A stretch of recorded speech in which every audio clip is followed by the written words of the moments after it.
কালকে ঝড়ের পর ছাদে উঠে দেখি এই অবস্থা, সব গাছ আমার লন্ডভন্ড, কিছু পড়ে গেছে। আর এই ভেন্ডি গাছটা তো আহারে একদম মেরেই ফেলেছে। উচ্ছে গাছটা তো ছেড়েই দাও, ভেন্ডি গাছটা একেবারে পড়ে গেছে। দেখছি অপরাজিতার গাছটারও অবস্থা খারাপ। থাকার মধ্যে এই পাশে ভুট্টা গাছটাই যা একটু ভালো মতো আছে দেখতে পাচ্ছি।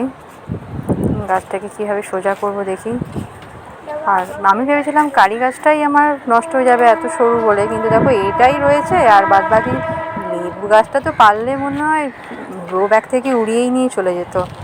কেন যে এইটুকু রেখে দিয়ে গেল, মাটি করে নিয়েই চলে যেতে পারতো। যা অবস্থা করে দিয়েছে আমার সব গাছের। এত কষ্ট করে ছাদ বাগান সাজিয়েছি আর এইভাবে লন্ডভন্ড।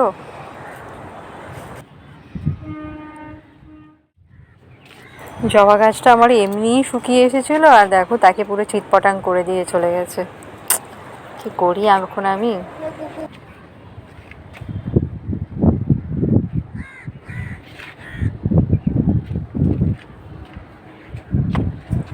এদিকে গন্ধরাজ লেবুর গাছটা এমনিতেই ফলের ভারে ঝুঁকে গেছিলো, তার মধ্যে আবার এই হাওয়ার দাপট, সব লন্ডভন্ড। দেখি চলো ঠিক করি সব আস্তে আস্তে।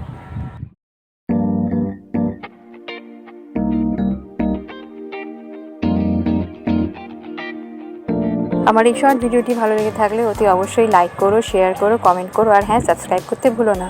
তবে আজকের মতো যাই, টাটা। আবার ফিরে আসবো নতুন আর একটি ব্লগ নিয়ে। ততক্ষণ সবাই ভালো থেকো, সুস্থ থেকো।